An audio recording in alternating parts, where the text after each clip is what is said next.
Welcome back. New York City has 40% women owned businesses, which is more than any other city in the U.S. Although this number is higher compared to other cities, there are still many struggles for small businesses in New York. The founder and CEO of Cupcake Me, Britney Moss, now joins me to discuss her journey.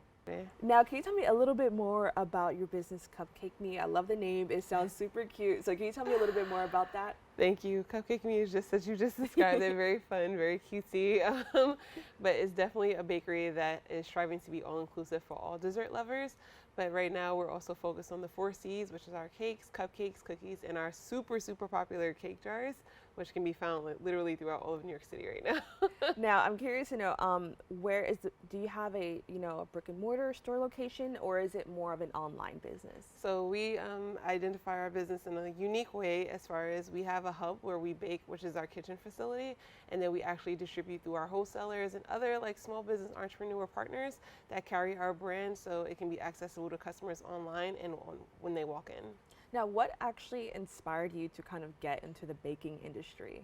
So I actually been baking since I was 6 years old, but what pushed me is I have a background in hospitality and food and beverage, and then honestly it was just me wanting to spend more time with my daughter, and so I was just like, let me just take this leap of faith now. Worst case scenario, I can always come back to what I was doing as a career, but I haven't been back since, and it's just onward and forward from this point on. Oh, that's amazing. And Thank you. you mentioned that, it was something that you did as a kid. Can you talk about how you can use baking as like a bonding experience for, something that you had as a kid and something that you will kind of take on with your kid as well? Definitely. It was definitely a bonding experience because my grandmother, who was passed away before I was even put on this earth, she actually baked a lot and helped our community with baking and was able to help other families actually pay for their kids to be able to get supplies and stuff for school. And so my mom passed that on to me as our bonding way of doing things when I was 6 years old. And then honestly, I started doing it with my daughter, and then it just led into a business. Oh, that's amazing. So, yeah. I love to hear that it's like a generational thing. Yes. That's amazing. Now, I would love to, kind of hear your background or your story as a business owner, because baking and then becoming a business owner is two different things. Yeah. So can you talk about your experience as a business owner and what that has been like? So as a business owner for the last 7 years, it's a lot of pivoting, transitioning, especially being a business owner during like a global crisis.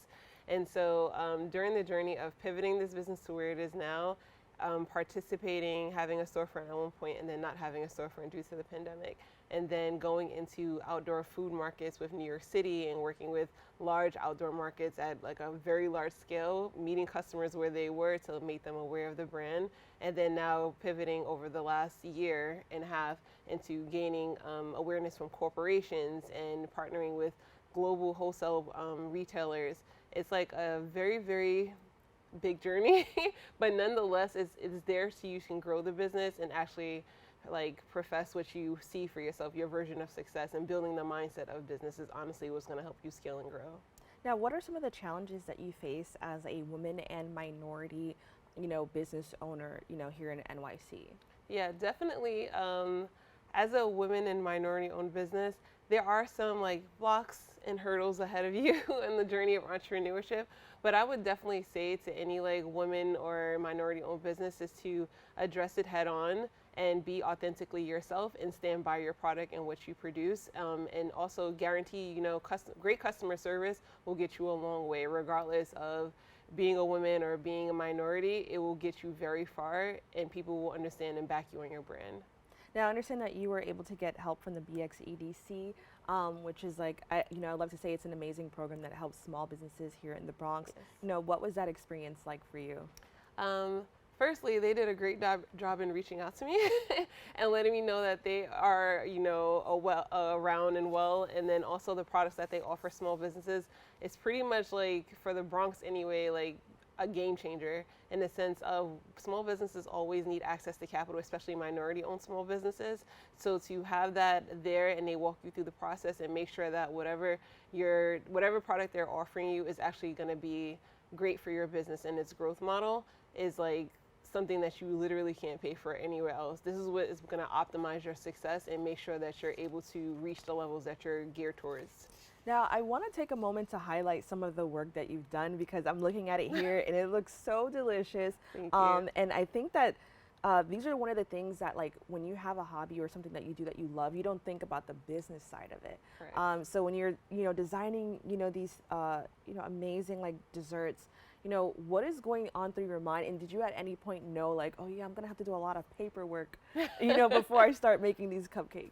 Yes. So with anything, especially a food product, you want to pretty much make sure that, if you're cooking and you're doing X, Y, and Z and the consumer has to like eat your product, you want to practice safety first, of course, and that involves with, taking your food handler's license with the Department of Health. And so it's a lot that goes on before the customer actually just sees the end product, because you want to make sure you're being safe, you're following rules and regulations. But that's the paperwork side of it. The other side that helps me create the flavors that I actually produce and have customers enjoy is pretty much of just understanding, putting myself in the customer's place. What do I like? Well, how would I want to receive this item? What color variations go into it? And so that's pretty much what goes behind how I do things.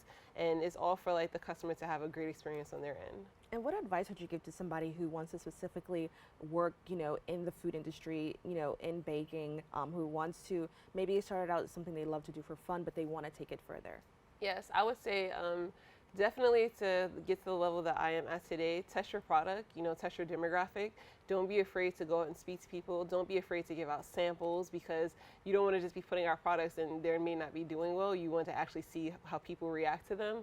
And definitely like use your network in your borough or in your city or in your town and ask questions. How can you get in front of people? Go to markets. Just offer people your services left and right. If you stand by your product, people will notice you, and that will help you in the long run. That's amazing. And then, what are some ways that maybe if there's something that you're not a huge fan of, because are you somebody who loves eating sweets or? To be honest, I've never been a big sweet eater. Mm-hmm. Like I taste test everything, and sometimes I do like binge food, like on what I have created, especially when I'm super excited about it. Mm-hmm. But outside of that, not necessarily, and that's why most feedback that I get from our product is not overly sweet, but it's super like comforting still as a dessert option. And I love that, because at the end of the day, I'm not trying to get people sick. I'm not trying to harm their healthy lifestyle. I just want them to be able to indulge when they see the need to, in a great way. That's amazing. And I love that, because there are people who like these things but don't want it to be overly sweet. So I think that it's amazing that you kind of add that layer there. Yes. Now, where can people go to learn a little bit more about your organization, or, if they would love to support you, where can they go? Yeah, they can definitely visit our website at www.cupcakemenyc.com, and also our Instagram at cupcakemenyc. That is our handle for all social media outlets. And if you would like to support us, and keep us in these stores and on these shelves, definitely throughout all the 5 boroughs of New York City, we are available with DoorDash via DashMart, and also we'll be releasing with Walmart online for nationwide shipping to your doorstep in November. Congratulations Thank on you. that. Well, Britney, I want to thank you so much for joining us and kind of sharing your journey with us. Thank you so much for having me. To find out more about Britney's business, please go to her website, cupcakemenyc.com. We have to take a quick break. We'll be back with more Open right after this.